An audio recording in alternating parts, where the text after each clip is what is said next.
If you like variety in your anime, you gotta at least try Verve for 30 days, vrv.co/geekdom. Try it out for free, and you can watch shows like Rising of the Shield Hero, Demon Slayer, Black Clover, and Attack on Titan, plus classic long-running shonen like Naruto, One Piece, Dragon Ball Super, and so many others. There's so much anime on Verve that it's completely overrun with content. Try it out, vrv.co/geekdom. The link is in the description. Just because Goku sacrificed his life at the end of the Cell Saga did not mean that he was going to slack when it came to his training. During the 7-year time skip between the end of the Cell Saga and the beginning of the Buu arc, Goku trained his body vigorously in the other world and was able to not only match power with Gohan when he figured out how to do Super Saiyan 2, but was able to go further beyond into the strongest Super Saiyan transformation from the original manga and the original Dragon Ball Z anime. I'm talking about Super Saiyan 3, and that's what we're talking about on this edition of the Transformation Guide.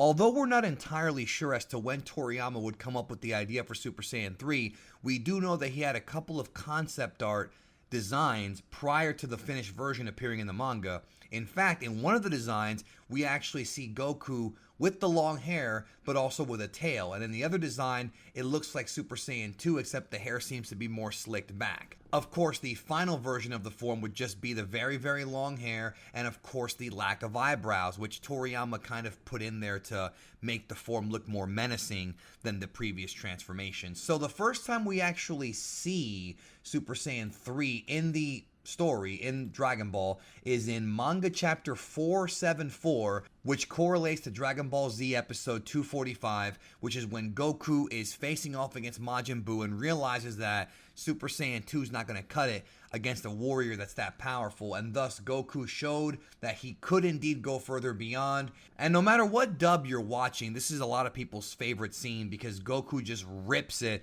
above the Western capital and shows his great power against Majin Buu in Super Saiyan 3. Now, we find out in the guidebooks that Super Saiyan 3's multiplier, it has a 4 times multiplier from Super Saiyan 2, which equates to a 400 times multiplier from base form. Now, keep in mind that Goku also trained really hard his entire body during the 7-year skip. So this base form of Goku is much stronger than any base form that we've ever seen before. And the big thing about Super Saiyan 3 is that unlike some of the other forms that focused on stamina, like for example Grade 4, Super Saiyan 3 is entirely a machine built for combat and built for eliminating your opponent as quickly as possible. There is a lot of energy consumption in this form, possibly more than any other form in the entire series. It increases your speed and your power significantly, but it also has a huge handicap, and that is the strain on the user, and this is shown several times in the series. When Goku first does Super Saiyan 3, he's able to match up against Majin Buu and get a lot of really good hits on him, but was unable to finish him off. Now, the reason for that is because Goku, using just Super Saiyan 3 in this fight, which was not even him at full power, used up so much energy that it was still enough to actually drain the 24-hour period that Goku had on Earth to come back to life for one day. For those who don't know, Uranai Baba has the ability to bring you back to life for one day, but Super Saiyan 3 puts out so much energy that Goku actually eliminated several hours from his time back on Earth because of how much energy he put out. And later on in Dragon Ball Z, when we see Gotenks fighting Buu, we find out that the fusion plus Super Saiyan 3 put out so much energy that it greatly reduced the time that they were fused together before they defused. So it was believed that Super Saiyan 3 is a form that really can only work to its best potential in the afterlife. That's what many believe, and the reason for that is not just the examples I pointed out, but also later on in Dragon Ball Z during the fight with Kid Buu, Goku was so overconfident in Super Saiyan 3 that he thought if he could hit the full, complete power of Super Saiyan 3, he could kill Kid Buu. And when he tried to do it, his body would not allow him to hit the transformation. It burned out and he went back down to his base form. He used up way too much energy, which is why I made that video saying that Goku could not beat Fat Boo, because there was no way for him to have done it. If he went to full power to beat Fat Boo, it would have completely drained his time on Earth. He would have had to go back to the afterlife. And if he was alive, it would burn out his body. So the way that Super Saiyan 3 should be looked at in Dragon Ball Z is that it was an experimental transformation. Even though we don't have exact dates or times to when it happened, one could easily deduce that Goku discovered Super Saiyan 3 not too long before he came back to life and did not have enough time to perfect it. And as a result of that, his body just could not contain the power for a long period of time. Super Saiyan 3 is meant to be a form you use to end fights quickly, because the more a fight goes on, and the tougher your opponent is, the more energy will drain and you'll eventually burn out. That's just how Super Saiyan 3 works. And unfortunately, with somebody like Boo, who can regenerate over and over and over again and has more stamina than just about anybody, Super Saiyan 3 is just not going to work because of that huge handicap. Now, that being said, one thing that I've always thought of is, how does Super Saiyan 3 from Z compare to Super Saiyan 3 from Super? And what I mean by that is, when Goku faces off against Lord Beerus, both in Battle of Gods the movie and in the anime, and the manga too, he gets smashed. I mean, it wasn't even a contest. But I wonder if by that time, since Battle of Gods takes place 4 years after the death of Kid Buu, I wonder if by then Goku had finally figured out how to master Super Saiyan 3. I've always believed that it was the case, because I feel like 4 years is plenty of time for Goku to really figure this out. But nonetheless, during the Buu saga, the stamina drain was still a problem for Goku, and the energy consumption. Without energy, you can't do anything. And unfortunately, that's what this form's big problem is. It still looks cool, and it gave us some great moments, like, of course, the Dragon Fist from Dragon Ball Z Movie 13. But as far as combat goes, that handicap is just not going to work against somebody like Majin Buu. Now, the second person that we see doing Super Saiyan 3 was Gotenks, and we see that in manga chapter 493, Dragon Ball Z episode 260. And in the anime version, Goten and Trunks were able to actually witness Goku doing Super Saiyan 3, and thus it's presumed that with their training and their potential and the magic of the Metamorph Fusion pose, that Gotenks was able to figure out Super Saiyan 3 as one combined being, as opposed to just Goten and Trunks being individuals.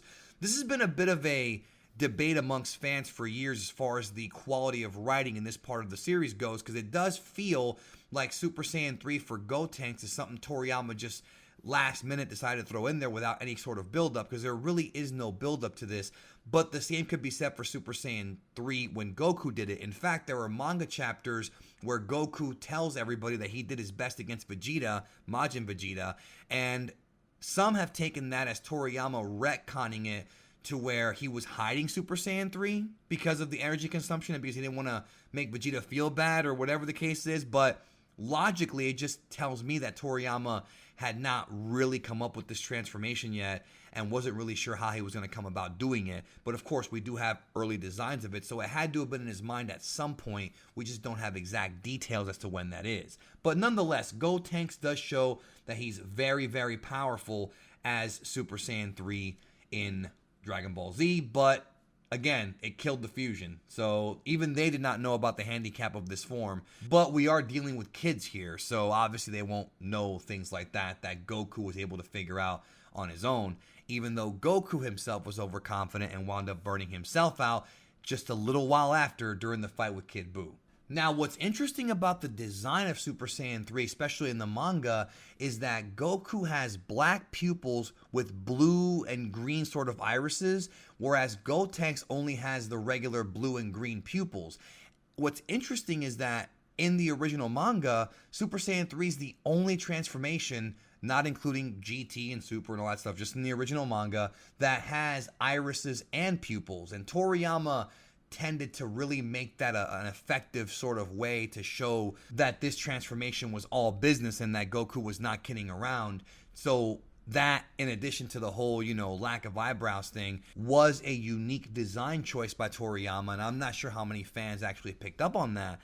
But it is something that makes the form different, even if it's very subtle. Unfortunately, to this day, we have not seen how Goku or what Goku did to achieve this form. We know he trained really hard. That's all well and good, but we never actually see Goku using this form for the very first time in the other world like we've seen him do a lot of the other forms. We didn't see him do that here. So it's still a mystery as far as that goes. Now, the big question people have asked for so many years is, why did Vegeta never do Super Saiyan 3? And my best guess is because of something that Toriyama said in the 2014 edition of Psycho Jump, which I don't think he had even thought of back then, but it is a retcon that makes sense. Toriyama stated in the June 2014 Psycho Jump that Super Saiyan 2 and 3 are nothing more than just powered up variations of the original Super Saiyan form, and that if you keep training in regular Super Saiyan, you could increase your power beyond 2 and 3. So that tells me that Vegeta probably realized the handicaps of Super Saiyan 3's energy consumption and realized, let me just use 2 and power that up and get stronger in that form. Of course, in the recent stuff, we've seen Vegeta do Blue and God and a whole bunch of other stuff, but we never ever saw Vegeta do 3 other than video games and fan fiction and things like that.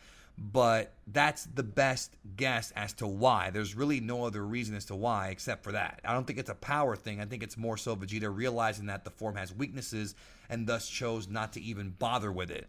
Because I'm sure that that fight with Boo kind of gave him some PTSD, where he's like, hey, I can't get caught with a banana in the tailpipe in the middle of a fight, which is what happened to Goku. See what I'm saying? So anyways, that concludes our look at the Super Saiyan forms of Dragon Ball Z, but we ain't done, because there are other forms, other transformations to get into in the future, which we will discuss in the transformation guide, because there's GT, there's Super, there's also some villains I want to get into, so it'll be a blast. I hope you enjoyed this video. I thank you for watching, and I'll catch you in the next one.